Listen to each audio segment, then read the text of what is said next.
Beautiful direct injected 5.3 Sierra. This truck at one point had issues with the aftermarket flex fuel sensor that was installed. So the customer took it back to the shop that tuned the vehicle and installed the flex fuel sensor on it for service. It was not reading ethanol content correctly, so logically what you would do to fix that is you would replace the sensor.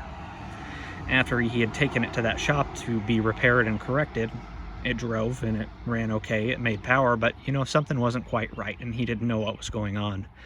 He ended up finding us and bringing it to us, and we were able to provide a little bit more information on what had happened in that. This sensor right here is not really the right sensor to use with this style of connector. So this connector is a quick connect. There is a barb coming out of the sensor on both directions as a little lip that this clips onto. The lip is right about here. There are 3 tangs inside of this quick connect fitting.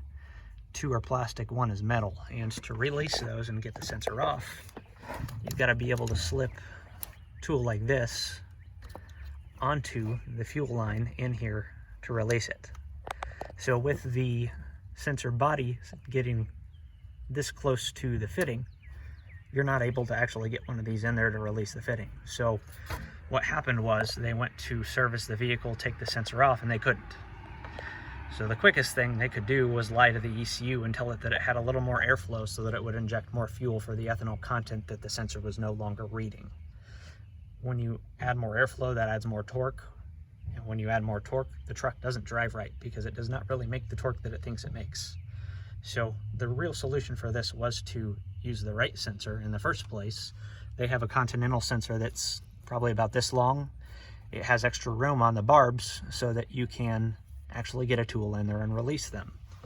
There is also a type of connector that you can get that has a little plastic locking clip here that you can just depress and pull off. That would be the right way to do this. So really know what's happening to your vehicle. If you have somebody try and install this type of low profile sensor directly on your quick connect fittings, ask some questions because that's really not a good idea. That might be stuck on the truck.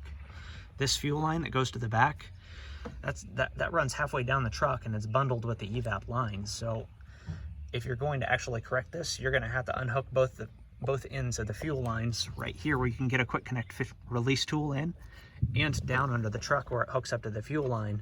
And you're going to have to bring that out so you can cut this sensor off. Not really something you want to get into. So really pay attention to what people are doing to your vehicle and what parts they use. If you have questions, ask. It's always good to ask questions ahead of time because then you know what you're getting.